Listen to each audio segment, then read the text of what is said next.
Okay, today we will discuss what is JavaScript basically. So JavaScript is a dynamic computer programming language. It is lightweight and most commonly used as a part of web pages, whose implementation allow client-side script to interact with the user and make dynamic pages. It is an interpreted programming language with object-oriented capability. তাহলে JavaScript কি? জাভাস্ক্রিপ্টের মধ্যে object oriented concept কাজ করে এবং এটা basically একটা web page তৈরি করার জন্য লাইট ওয়েট একটা প্রোগ্রামিং ল্যাঙ্গুয়েজ।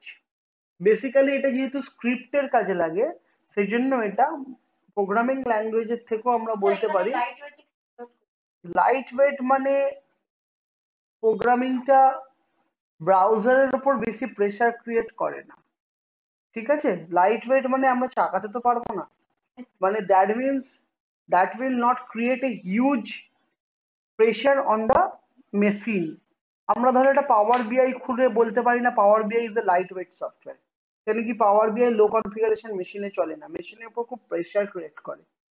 জাভাস্ক্রিপ্ট কিন্তু এক্সিকিউট হয় গুগল ক্রোমে। Google Chrome is a very lightweight software, একদম লো ক্যাপাবিলিটিস কম্পিউটারেও কিন্তু গুগল ক্রোম কাজ করে। For that reason JavaScript can be used as a lightweight software, ঠিক আছে? এর জন্য হিউজ কোনো রিকোয়ারমেন্ট লাগে না যে 10 জিবি র্যাম হতে হবে বা 8 জিবি র্যাম হতে হবে, এমন কিছু না। 2 জিবি র্যামেতেও চলবে, 1 জিবি র্যামেতেও চলবে জাভাস্ক্রিপ্ট, বাট পাওয়ার বিআই 1 জিবি র্যামেতে চলবে। মিনিমাম রিকোয়ারমেন্ট 8 জিবি র্যাম, ঠিক আছে? এই জন্য এটাকে লাইট ওয়েট বলা হচ্ছে, ঠিক আছে? Next feature of the JavaScript. JavaScript is lightweight interpreted programming language designed for creating network-centric application, complementary to and integrated with Java, complementary and integrated with HTML, open and cross-platform. What is cross-platform? Cross-platform means JavaScript can be used in Windows, JavaScript can be used in Mac, JavaScript can be used in Linux. So that is called cross-platform. It can be used in anywhere with any type of operating system. That can be Windows, that can be Linux, that can be Mac. So advantages of JavaScript. So advantages: less server interactive, immediate feedback to the visitor, increase interactivity, richer interfaces. Okay, there are 4 advantages of JavaScript: less server interaction, immediate feedback to the visitor, increased interactivity, richer interfaces. Okay, third, limitation of JavaScript. We can't treat JavaScript as a full-fledged programming language. Lack of the following feature: client-side server does not allow to reading file or writing file. JavaScript cannot be used for networking applications. JavaScript does not have the multi-threading processor capability. JavaScript এর limitation হচ্ছে JavaScript যেহেতু একটা scripting language, এটা দিয়ে reading or writing সহজে করা যায় না, নেটওয়ার্ক অ্যাপ্লিকেশন নেই এবং মাল্টি-থ্রেড করা যায় না। জাভাস্ক্রিপ্টকে কেন ক্লায়েন্ট সাইড বলে জানো?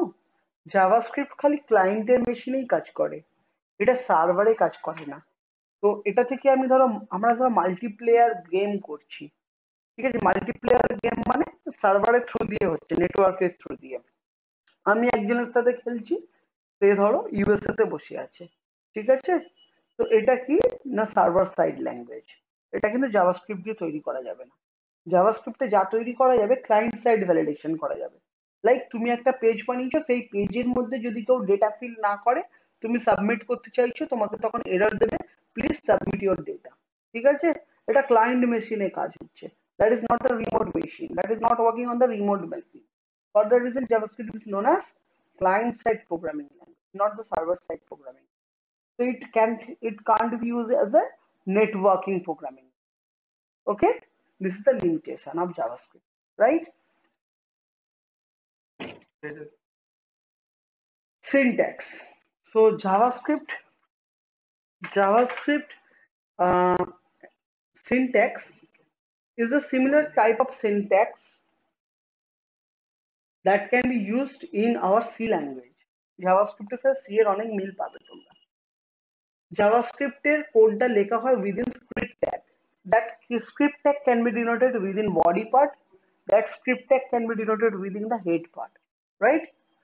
এবং জাভাস্ক্রিপ্টে মেসেজ প্রিন্ট করার জন্য যেমন সি তে প্রিন্টএফ ইউজ করতাম, জাভাস্ক্রিপ্টে ডকুমেন্ট ডট রাইট ইউজ করবো, রাইট? আর জাভাস্ক্রিপ্ট বেসিক্যালি একটা সার্ভার সাইড প্রোগ্রামিং ল্যাঙ্গুয়েজ, আগেই বলেছি। Next, case sensitivity. Yes, obviously JavaScript is case sensitive language.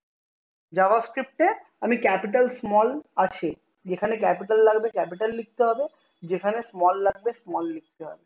Case sensitive language. জাভাস্ক্রিপ্টকে এক্সটার্নাল ফাইল হিসেবে ইউজ করা যায়, যেমন সিএসএস করা যায়, এক্সটার্নাল সিএসএস অবভিয়াসলি করা যায়। জাভাস্ক্রিপ্টের যদি script type text dot JavaScript লিখে এসআরসি মানে source file name dot JS করে দিই, ফাইল নেম ডট জেএস ফাইলেও চলে যাবে। এবং ফাইল নেম ডট জেএস ফাইলে সাপোজ লেখা আছে, দেখো, ফাংশন সে হ্যালো অ্যালার্ট হ্যালো ওয়ার্ল্ড। তো এটা কি হবে, এক্সটার্নাল ফাইল হিসেবে কাজ করবে। যেটা আমি একটু ছোট করে তোমাদের দেখিয়ে দিতে চাইছি একটা ফাইল করে, যে জাভাস্ক্রিপ্টে ভ্যালিডেশন কি করে কাজ করে। তো সাপোজ ধরো আমি একটা ফোল্ডার ক্রিয়েট করব, কেন কি একই ফোল্ডারে আমি দুটো লাগবো, তাই জন্য আমি এখানে লিখছি জাভাস্ক্রিপ্ট। জাভাস্ক্রিপ্টে আমি এই যে কাজটা করছি, দ্যাট ইজ ভেরি ইম্পর্টেন্ট। কেন কি আমি এক্সটার্নাল ফাইল হিসেবে জাভাস্ক্রিপ্টকে কি করে ইউজ করবো সেটা দেখবো। কি করে করছি দেখো, আমি জাভাস্ক্রিপ্টে কোডটা আমি লিখছি, জাস্ট টাইম যাতে কম লাগে আমি টাইপ করছি না, জাস্ট এটা কপি পেস্ট করছি 20 সাইজে, এটা করলাম। এটার নাম সাপোজ দিচ্ছি সেভ অ্যাস, আমি লিখছি যে external external dot HTML. External dot HTML HTML file suppose, okay. যেখানে আমার যে ফাইলটা হচ্ছে তার নাম আমি দিচ্ছি আমার, ধরো স্ক্রিপ্ট স্ক্রিপ্ট স্ক্রিপ্ট আন্ডারস্কোর মাই স্ক্রিপ্ট দিচ্ছি, মাই স্ক্রিপ্ট মাই স্ক্রিপ্ট SCRIPT মাই স্ক্রিপ্ট দিচ্ছি, মাই স্ক্রিপ্ট ডট জিএস, ওকে।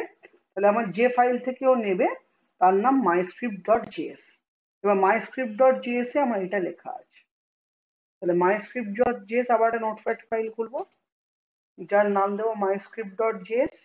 এটাকে সেভ অ্যাজ করবো ওই একই লোকেশনে, যার নাম দিলাম মাই স্ক্রিপ্ট ডট জেএস, ফাইল টাইপে অল ফাইলস, রাইট। এবার এর মধ্যে লেখা আছে হ্যালো ওয়ার্ল্ড। এবার আমি কি করছি, ফাইলটাকে এক্সটার্নাল এইচটিএমএল ফাইলটাকে আমি ওপেন উইথ করছি, ওপেন উইথ করে গুগল ক্রোম দিয়ে খুলবো, গুগল ক্রোম। যেখানটাতে আমার কি আছে না, এখানে কিছুই নেই, নর্মাল ব্ল্যাঙ্ক। তো এখানে আমি হ্যালো ওয়ার্ল্ড চাইছি, যেটা আমার এক্সটার্নালি আছে। হ্যালো ওয়ার্ল্ডটা কি আছে, যে আমার আর একটা ফাইলের মধ্যে আছে। তো এখানে লেখা আছে দেখো সোর্স মাই স্ক্রিপ্ট ডট জিএস।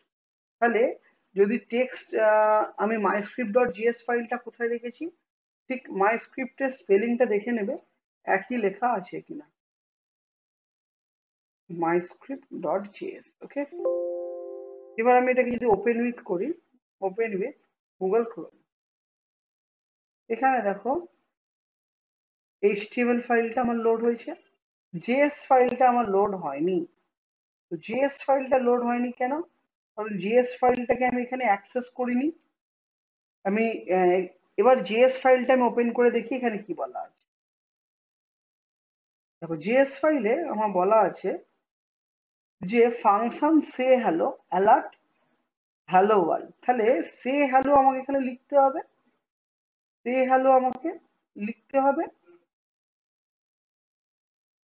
তাহলে আমি এখানে সে হ্যালো লিখতে পারি। তাহলে আমি এইখানটাতে এটাকে তো করেছি, তাহলে এখানে আমি যদি লিখি যে input input input type button name say hello display say hello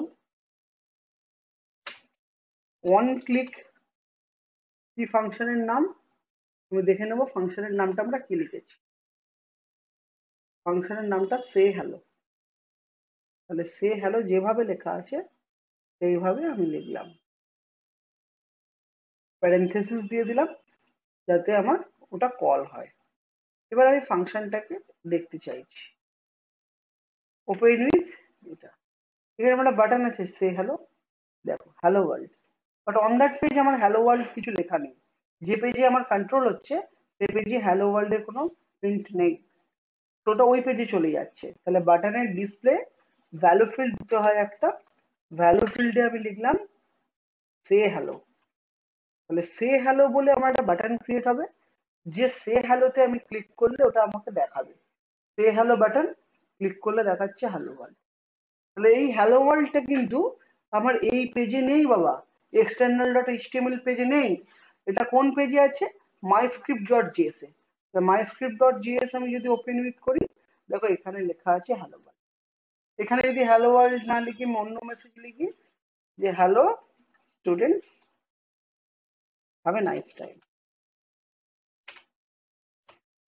hello student have a nice time এবার আমি দেখি এটা চেঞ্জ হলো কিনা যাতে আমি বুঝতে পারবো ওই পেজ থেকেই নিচ্ছে yes hello student have a nice time বোঝা গেল clear this is the external JavaScript right JavaScript আমরা ইন্টারনালও করতে পারি এক্সটার্নালও করতে পারি similar like the external CSS এরপর বলছি জাভাস্ক্রিপ্ট ডেটা টাইপ আমরা সিতে ডেটা টাইপ করেছি সিতে আমরা কি কি ডেটা টাইপ পেয়েছি সিতে আমরা পেয়েছি integer float double string boolean like that জাভাস্ক্রিপ্টেও আমরা তাই পাবো নাম্বার স্ট্রিং বুলিয়ান ওকে তো নাম্বার মানে 1 2 3 স্ট্রিং মানে রাজকৌশল অনন্যা দ্য নেমস আর বুলিয়ান মানে ট্রু আর ফলস আর ভ্যারিয়েবলস কি হতে পারে var কিওয়ার্ড দিয়ে জাভাস্ক্রিপ্টে ভেরিয়েবল ডিনোট করা হয় যেমন var money var name like that variable দু টাইপের হয় global variable and local variable what is global variable and what is local variable global variable মানে আমাকে আমি অ্যাজ এ জজ টেলিগ্রাফের স্টাফ আমাকে আন্দোলন সেন্টারের মধ্যে সবাই চেনে আন্দোলন সেন্টারের বাইরে গেলে কিন্তু কেউ চেনে তো I M A local variable okay local variable এবার ধরো তো এবার কি হলো আমাদের প্রধানমন্ত্রী নরেন্দ্র মোদী ওনাকে যদি আমি আন্দোলন সেন্টারেও বলি লিলুয়া সেন্টারেও বলি শিয়ালদা সেন্টারেও বলি নরেন্দ্র মোদীকে সবাই চেনে this is called global variable one variable which is declared within the JavaScript script tag and that can be denoted in various functions like say hello function, say by function and all the functions that variable is called. That is called a global variable declaration. আর যদি সে হ্যালোর মধ্যে আমি ফাংশনটাকে declare করি একটা ফাংশনের মধ্যে তো সে by ফাংশনে ওটা ডিনোট হবে না then that is called local variable declaration. So within the function the variable is declared that is called local variable declaration.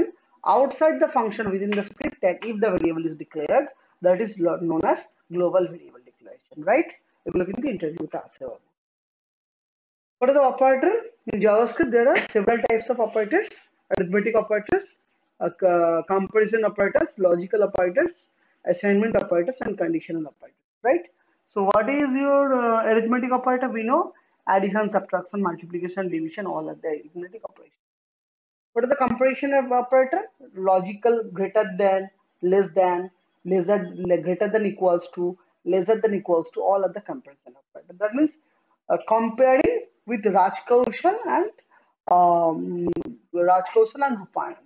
Which one is more sensitive? Which one is more sincere student? তো আমি বললাম যে রাজ কৌশলের থেকে রূপায়ণ বেশি sincere বা বেশি দিনও ক্লাসে আসে ঠিক আছে তো এইটা কম্পারিজন অপারেটর হয়ে গেল আমি অ্যাসাইনমেন্ট অপারেটর কাকে বলবো কম্পেয়ার করলাম না একদম পুরো ডিনোট করে দিলাম যে এই ক্লাসের মধ্যে সব থেকে ভালো এবং ব্রেনি এবং ভালো স্টুডেন্ট হলো শুভজিৎ ঠিক আছে আমি অ্যাসাইন করে দিলাম তাহলে এটা হলো অ্যাসাইনমেন্ট অপারেটর, রাইট? এরপর বলছি কন্ডিশনাল, হয় নয়। হয় নয় কেমন বলছি, যে যদি তানিয়া 10 তারিখে মাধ্যমিক অপারেশনের জন্য যায় তাহলে অনন্যা যাবে। দিস ইজ কন্ডিশনাল স্টেট, মানে যদি, either or, this is called condition. তাহলে অপারেটর গুলো বুঝতে পারলে, আমরা এটা সিম্পল ভাবে বললাম তোমাদের। তো অ্যারিথমেটিক মানে প্লাস মাইনাস, লজিক্যাল মানে কম্পারিজন মানে greater equals to lesser equals to, logical and comparison মানে greater than less than, logical and or, হয় নয়, assignment equals to operator, and conditional মানে বা টার্নারি অপারেটর মানে যদি এটা হয় এটা হবে, যদি এটা হয় এটা হবে না। ঠিক আছে? সো টার্নারি অপারেটর বোঝা গেল। তো এগুলো আমরা পরবর্তীকালে এক একটা ছোট ছোট এক্সাম্পলের মাধ্যমে করব। ঠিক আছে? তো বেসিক্যালি আজকে যেটা করলাম, this is a very important thing, the JavaScript. We have denoted few question. What is JavaScript? What are the features of JavaScript? Advantages of JavaScript? Limitation of JavaScript? Syntax of JavaScript? Case sensitive or not case sensitive JavaScript? We have discussed a brief regarding that. External JavaScript, JavaScript data type, JavaScript variable, JavaScript local variable, global variable, and the operator. Those are the introduction part of JavaScript. Thank you.